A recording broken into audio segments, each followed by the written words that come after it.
us now that this war is on our doorstep, of course there has got to be civil mobilization. And if we keep waiting for this to be centrally handled, I mean, we're all going to become, if we're not already, slaves in our own land. That for me is personally intolerable. It's not an acceptable condition. And whatever it takes, I stand ready to contribute in any way. And I've made my government understand this, that we are here not just to live, but to live in dignity. Right now, our dignity is being rubbished. My forest has been taken over. It's been shrinking. My normal hunting grounds, yes, it's been shrinking. My family tells me that if I go in depth again, they will have me institutionalized. What would you be expecting from the president at this time? What do you think he needs to do to break the riot act, if you like, or tell the people that it's no longer business as usual and we are ready to nip this at the bud right now? Address the nation. Address the nation in very stern, unambiguous terms. Say openly, yes, I know I am the patron of the Cattle Rearers Association, etc., etc. I'm a cattle rancher myself. It's a business, and I run my business on business terms. I do not run my business by killing people. I do not run my business by raping, by displacing, by torturing. I do not run my business by occupying land that does not belong to me.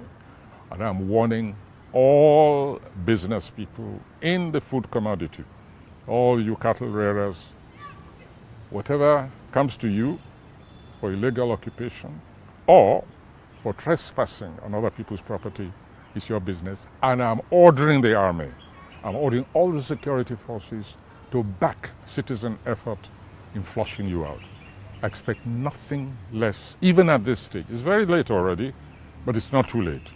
This is the language which I expect from President Buhari. And as long as that language does not come, I must consider him quite complicit in what is going on, because the buck stops at his desk. What is your biggest fear about where we are now? We may enter a phase of serial skirmishes which get more and more violent, become less and less focused, and swell into, I hate to use the word, may develop into a civil war, and a very untidy, messy one at that. That's my biggest fear. And unless action is taken, and I'm very glad that the governors are coming together and discussing in all seriousness. I'm very glad that they're even pulling in renegade groups like Maiti Allah, for instance, and obviously talking sense, knocking some sense into his head. I notice into the heads of their spokes, their leaders, their representatives. I notice that they're now talking about accepting the decision of governors and agreeing to obey the rules. Very different from defiant, arrogant language which they were using when Benue was a totally unconscionable language after people had been killed. Okay, so let's talk about Sunday Igboho, a Yoruba activist that has also taken a stand. He has been in the news in the last couple of days, in the past few weeks. Some are criticizing his stand, some are saying that he's going overboard. We talk about excesses and all that. Have you met him? What do you think about his actions and how he's carrying on? No, we've never met. And incidentally, I hope people always report things properly. I saw a byline on one of these media online reports. Wale Soyinka calls Igboho a hero or something. I never did any sort of thing.